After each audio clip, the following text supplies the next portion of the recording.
Hello student, welcome back to neighbour academy. Okay student, so हम कुछ numerical questions को try करते हैं। वह है how does the force of gravitation between two object change when the distance between them is reduce to half. आपका दोनों के बीच का डिस्टेंस क्या हो गया? हाफ। तो सबसे पहले हमें याद होना चाहिए ग्रेविटेशनल फोर्स का formula.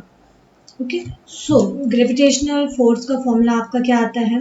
F is equal to G m1 m2 upon D square या आर स्क्वायर। ये आपने फॉर्मूला लिया था, ठीक है।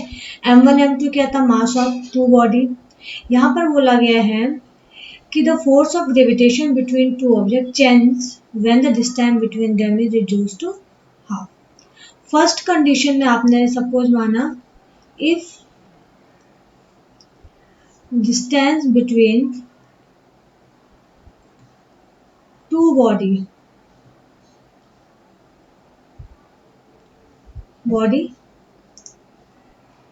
whose masses is m1 and m2 are d, दोनों के बीच का डिस्टेंस क्या? डी है। तो उस केस में आपने फोर्स माना F1 इज इक्वल टू जी, वही रहेगा सेम ऊपर वाला m1 m2 upon D square. इसको मान दिया आपने इक्वेशन नंबर फर्स्ट, ठीक है। दूसरा आप ले सकते हो if distance between two bodies whose mass is m1 and m2 are. उन्होंने बोला हाफ कर दो डिस्टेंस, आधा कर दिया हमने, ठीक है। तो अब आपका फोर्स क्या आएगा? ठीक है, ले लीजिए, इसको आपने ले लिया फोर्स F2, ठीक है। मास तो सेम है, क्या आएगा? जी m1 m2 अपॉन ये क्या आएगा? डी बाई टू का होल स्क्वायर, ठीक है। क्या आ जाएगा? जी m1 m2 upon D square by 4। By 4 divide में है तो ऊपर जाके क्या हो जाएगा? मल्टीप्लाई में। तो 4 times of G m1 m2 upon D square. और आपको आई होप ये क्वेश्चन याद आ रहा होगा, मैंने पहले भी करा चुकी हूँ, तो मैं इसके अलावा ज़्यादा इसके बेस पे क्वेश्चन नहीं कराऊंगी। हमने बहुत अच्छा सा डिस्कशन इस क्वेश्चन में कर दिया था। तो आप क्या देख रहे हो? F2 इज इक्वल टू क्या आ रहा है? 4 टाइम्स जी m1 m2 upon D square क्या है आपका? F1 है। तो ये क्या आ गया आपका? F2 is equal to 4 times of F1 या F2 by F1 is equal to क्या आएगा? 4 बाय 1 अप्रॉक्स, ठीक है। तो ये आपका इस तरीके से आपका फोर्स आप चेंज कर सकते हो।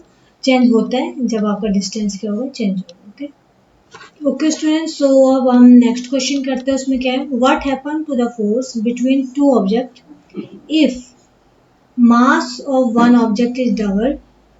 Second, the distance between the object is doubled and tripled.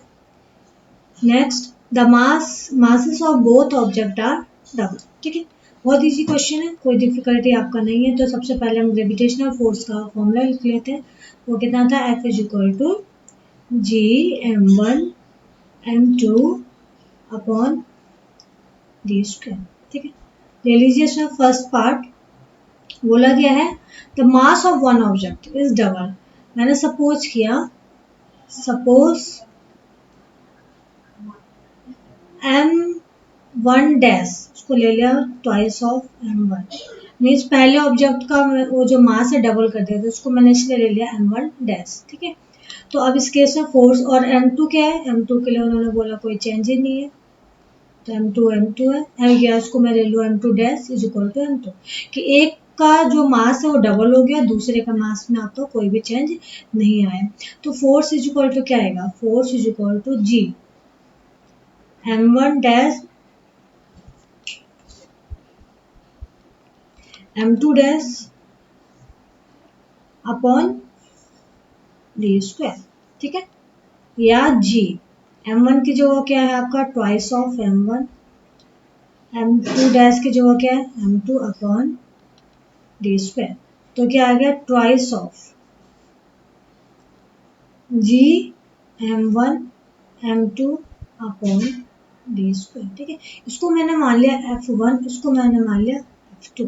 ठीक है, तो f2 इज इक्वल टू आपका क्या आ गया ट्वाइस, ये किसके इक्वल है ये वाला पार्ट f1 के इक्वल है, तो रख दीजिए ट्वाइस ऑफ f1।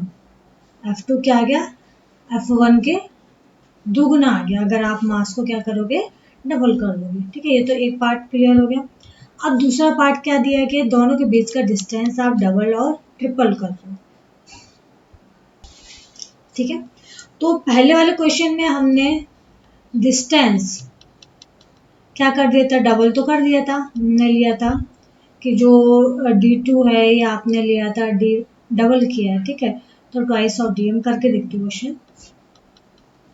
अब इसमें आप सेकंड पार्ट ले सकते हो, क्या बोला गया है दोनों के बीच में डिस्टेंस क्या हो जा रहा है डबल और ट्रिपल करना है। तो इसमें ले लिया suppose m1 dash is equal to m1 है, m2 dash is equal to है आपका m2 एंड d डैश एक बार ले लिया 2d एंड d डैश एक बार ले लिया 3d। दोनों के बीच में बोला एक बार डबल कर दो एक बार ट्रिपल कर दो। ठीक है, यहाँ पर आप डैश से कंफ्यूजन मत करना कि इसमें आप ये कंफ्यूज कर रहे हो कि ये डैश क्या डैश मैंने कुछ नहीं है, बस आपको बोला गया चेंज करना है तो मैंने चेंज को रिप्रेजेंट किया है डैश। ठीक है, सो अब आपका इसमें जो फोर्स मैं ले लेती हूँ F3। 3 क्यों लिया क्योंकि यहाँ मुझे कंपेरिजन दिखाना है दोनों के बीच में कि आपका फोर्स कैसे चेंज हो रहा है। ठीक है, तो F3 इज इक्वल टू आप ले सकते हो G of m1 dash m2 dash upon d dash whole square is equal to G m1 dash क्या है आपका m1 है, m2 dash is equal to m2 है, d डैश क्या आपका 2d स्क्वायर। तो कितना आ जाएगा जी m1 m2 अपॉन क्या आएगा 4 इधर आ जाएगा और इधर क्या बचेगा d स्क्वायर। तो यहाँ से 1/4 आप कॉमन ले लीजिए, अंदर क्या बचेगा G m1 m2 upon D square. Okay, और जी m1 m2 upon D square क्या आपका f1 है, तो ये आ जाएगा f1/4। जब आपने डिस्टेंस को डबल कर दिया तो ये क्या हो जाएगा f1/4 हो जाएगा। ओके, दूसरा आप क्या ले सकते हो कि इसको मैंने ले लिया f3 डैश। f3 डैश क्यों लिया उसके पीछे रीजन है, फॉर्मूला क्या है जी m1 dash upon m2 dash upon d dash. F3 मैंने इसलिए लिया क्योंकि यहाँ जो डिस्टेंस है 3D ले लिया, नहीं तो F3 ले सकते हो कोई और नहीं है। तो क्या आएगा जी m1 m2 upon 3D whole square. तो इसमें क्या कर सकते हो 1/9 क्या आएगा बाहर क्योंकि 3 जा 9, अंदर क्या बचेगा G m1 m2 upon D square. Okay, so क्या आ जाएगा जी m1 m2 upon D square क्या आपका f1 अपॉन 9। तो अब आप क्या देख रहे हो जैसे जैसे डिस्टेंस बढ़ाओगे फोर्स क्या होगा कम होगा। ठीक है, जैसे जैसे डिस्टेंस कम करोगे फोर्स क्या लगेगा आपका ज़्यादा लगेगा। कैसे लगेगा, अगर आप डबल डिस्टेंस करोगे तो 1/4 टाइम्स लगेगा फोर्स, अगर आप ट्रिपल डिस्टेंस करोगे तो 1/9 टाइम्स लगेगा, अगर आप 4 टाइम्स डिस्टेंस को इंक्रीज करोगे तो क्या आएगा 1/16 टाइम्स लगेगा, जो कि हम ऑलरेडी डिस्कस कर चुके थे। ठीक है, उसके बाद लास्ट है question the mass of both object are double. दोनों का मास क्या कर दिया आपने डबल कर दिया। थर्ड पार्ट ले लीजिए, इसमें लिया सपोज m1 डैश उन्होंने बोला डबल कर दो भाई, कर दिया। m2 डैश उसको भी बोल दिया उन्होंने डबल कर दो, कर दिया। लेकिन डिस्टेंस नहीं बोला उन्होंने डबल करो, तो ये वही रहने दिया। तो फोर्स कितना आएगा, यहाँ पर मैंने ले लिया F4, ठीक है। क्या आएगा, G of M1 dash M2 dash upon D dash का होल स्क्वायर। तो क्या आ जाएगा, फॉर्मूला बनेगा G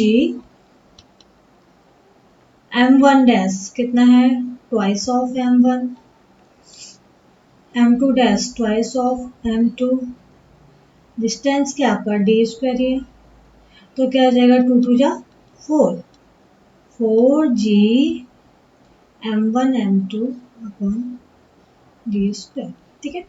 तो ये क्या हो गया, 4 बाहर आ गया, तो ये वाला टर्म क्या आपका F1 है, तो क्या आ जाएगा 4 टाइम्स ऑफ F1। अब आप देख रहे हो कि मास को आप जैसे इंक्रीज करोगे तो कैसे हो रहा है, आपको फोर्स भी क्या हो रहा है, ऑटोमेटिक इंक्रीज होता चला जा रहा है। तो आपने देखा बहुत ही इंटरेस्टिंग क्वेश्चन था, आई होप आप लोग इसको ट्राई करना, और इसके बेस पे बहुत अच्छे से क्वेश्चन आपके एग्जाम में आते हैं। नाउ स्टूडेंट, हम नेक्स्ट क्वेश्चन पे आते हैं। The gravitational force on the surface of the moon is only 1/6 as strong as gravitational force on the earth, ठीक है, जो कि आप ऑलरेडी देख चुके थे कि ग्रेविटेशनल फोर्स के 1/6 as strong as gravitational force on earth, earth के कंपैरिजन क्या है 1/6 है कहाँ, मून पे। What is the weight in newton of 10 kg object on the moon and on the earth, ठीक है। तो सबसे पहले आपको क्या गिवन है, मास गिवन है, मास है आपका 10 kg, ठीक है। नाउ आपको वेट निकालना है, फर्स्ट कहाँ निकालना है, वेट ऑन अर्थ, तो वेट ऑन अर्थ, इसको मैंने ले लिया E W अर्थ, ठीक है। ये कितना आ जाएगा, वेट क्या होता है, मास इंटू जी, ठीक है। मास कितना आपका 10, जी की वैल्यू 9.8 ले लीजिए या आपको 10 ले लीजिए, तो मैं यहाँ पर 9.8 ले लेती हूँ, तो कितना आएगा 98, यूनिट क्या आएगा इसका, न्यूटन, उन्होंने बोला न्यूटन में ही लेना है, ठीक है। न्यूटन आ गया 98 न्यूटन। दूसरा अब आपको निकालना है weight of object, weight of object on moon,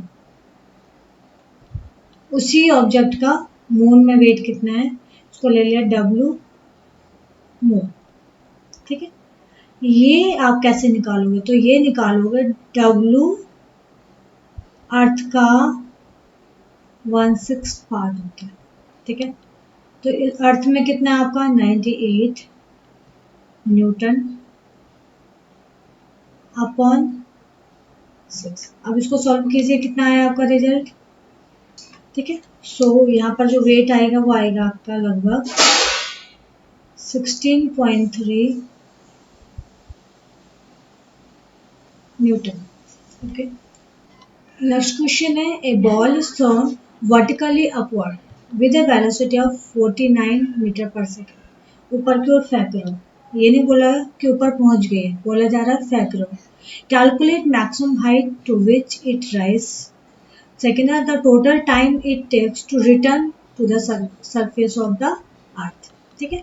सो ले लीजिए, सबसे पहले हम फॉर्मूलाज को लिख लेते हैं। फॉर्मूला आपको क्या दिया था, v is equal to u plus a t, फिर क्या था s is equal to u t plus half a t square, फिर था आपका v square is equal to u square plus 2as, ठीक है। तो सबसे पहले बॉल को कहाँ से कहाँ फेंका जा रहा है, नीचे से ऊपर, तो बॉल को फेंकिए आप नीचे से ऊपर, ये बॉल आपकी, ठीक है, ये जा रहा है नीचे से ऊपर। बोला गया है कि इसकी इनिशियल जो स्पीड है वो बोला गया है 49 मीटर पर सेकेंड। बहुत बार बच्चे ये कंफ्यूज करते हैं कि इनिशियल वेलोसिटी फाइनल वेलोसिटी कितना लेना है। अभी ये नहीं बोला गया कि पहुंच गया, आपको बोला गया फेंक रहे हो ऊपर, तो फेंक रहे हो तो मतलब आपका इनिशियल ही दिया गया है, ठीक है। एंड क्वेश्चन में बोला गया कि आपका कहाँ तक पहुंचेगी बॉल, तो ये जो हाइट है उसको हमने ले लिया h, ठीक है। तो हमें ये हाइट मेजर करना है। तो अब आप देख सकते हो दूसरा आपका इसमें एक्सेलरेशन क्या वर्क करेगा, जी के टर्म में ऊपर जा रही है बॉडी तो क्या आएगा माइनस का 10 मीटर पर सेकेंड स्क्वायर, या आप इसको ले सकते हो माइनस का 9.8 मीटर पर सेकेंड स्क्वायर। तो अब ये चीज़ें पता, आपको यू पता है, डिस्टेंस हाइट निकालना है, जी पता है, तो आप कौन सा फॉर्मूला लगाओगे। तो मैं सबसे पहले जो फॉर्मूला लगाना शुरू करूँगी ये थर्ड वाला फॉर्मूला लगाऊंगी। ओके, फर्स्ट पार्ट के लिए जो फॉर्मूला लगाया आपने, apply v square is equal to u square plus 2 a h, a की जो वो क्या लोगे जी, ठीक है। तो क्या आएगा वी क्या आपका जीरो है क्योंकि हमें वी नहीं पता, v is equal to zero, u की वैल्यू कितने हैं 49 का होल स्क्वायर प्लस 2, जी की वैल्यू कितनी है ले लेते हैं माइनस का 10 या 9.8, और एच की वैल्यू आपको निकालना है, ठीक है। तो इसको इधर ले आइए, क्या आ जाएगा आपका माइनस का 49 whole square is equal to, यहाँ पर हम 9.80 लेके चलते हैं क्योंकि यहाँ 49 है तो 9.80 लेके जाते हैं, तो क्या आएगा माइनस का 2 इंटू 9.8 एच, ठीक है। अब इसको सॉल्व कीजिए, क्या आएगा माइनस का 49 मल्टीप्लाई 49 या 49 का होल स्क्वायर क्या आएगा 2401, और ये आएगा माइनस का 19.6 एच, ठीक है। तो आप इसको माइनस से माइनस कैंसिल, तो एच की वैल्यू निकालोगे तो कितना आएगा 2401 अपॉन 19.6। अब आप उसको सॉल्व कीजिए, कितना आएगा रिजल्ट, ठीक है। तो ये अप्रॉक्स जाएगा आपका 122.5 मीटर, इतना हाइट तक आपका जाएगा, ठीक है। तो एच इज इक्वल टू कितना आया 122.5 ऑफ मीटर, ठीक है। आपको हाइट की वैल्यू निकल गई।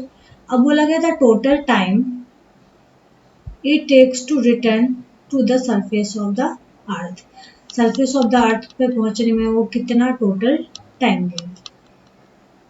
अब स्टूडेंट अब आपका क्या हो रहा है कि ये जो बॉल है, बॉडी है, यहाँ से यहाँ पहुँच गई है। अब इसका मतलब मुझे v निकालना पड़ेगा, या मैं टोटल टाइम कैसे निकाल सकते हो, ऑब्वियसली यहाँ से यहाँ जाने के लिए आपको v को कैलकुलेट करना पड़ेगा, ठीक है। सो मैं सेकंड वाला फॉर्मूला लेके चलती हूँ जहाँ की मुझे डिस्टेंस पता है, u पता है एंड a की वैल्यू पता है, तो मैं यहाँ से t की वैल्यू भी निकाल सकती हूँ। सो स्टूडेंट हम फॉर्मूला ले लेते हैं कि अगर आपकी बॉडी ऊपर से नीचे आ रही है, तो ऊपर से नीचे आ रही है तो आप इसमें लगा सकते हो formula v square is equal to u square plus 2as। अब ऊपर से नीचे आ रही तो u की वैल्यू क्या होगी आपकी जीरो, तो v square is equal to 2, a की वैल्यू कितनी आएगी आपकी ऊपर से नीचे आ रहे तो प्लस का 9.8, h की वैल्यू कितने 122.5 मीटर, ठीक है। इसको सॉल्व कीजिए, कितना आ जाएगा रिजल्ट, ओके। सो उसको सॉल्व किया जैसे आपने, ये क्या आएगा आपका 2401, ठीक है। सो यहाँ पर v की वैल्यू निकालिए तो उधर क्या आएगा स्क्वायर रूट ऑफ 2401, तो ये आ जाएगा आपका कितना 49 मीटर पर सेकेंड। तो v की वैल्यू भी आ रही है आपकी 49 मीटर पर सेकेंड। तो अब निकाल दीजिए यहाँ से क्या t की वैल्यू, तो अप्लाई कर दीजिए, कौन सा फॉर्मूला अप्लाई कर सकते हो, v is equal to u plus 80। So लगा दीजिए यहाँ पर v की वैल्यू कितनी है आपकी 49 मीटर पर सेकेंड, u की वैल्यू कितनी जीरो, ऊपर से नीचे आ रहा है तो a की वैल्यू कितनी आएगी आपकी प्लस का 9.8 इंटू टी, ओके।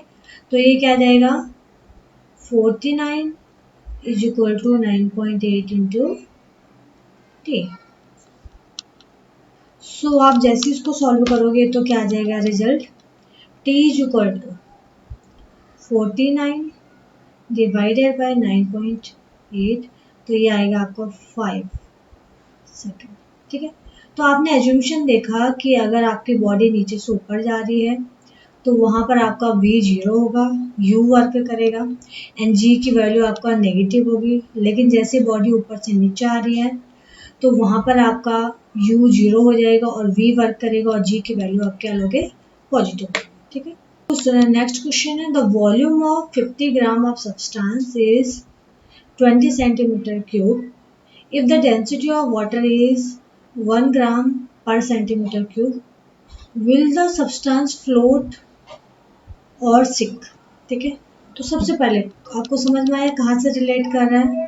सबसे पहले सब्सटेंस है उसका हम डेंसिटी निकाल सकते हैं। तो गिवन क्या है आपको, गिवन वॉल्यूम या mass and volume of substance.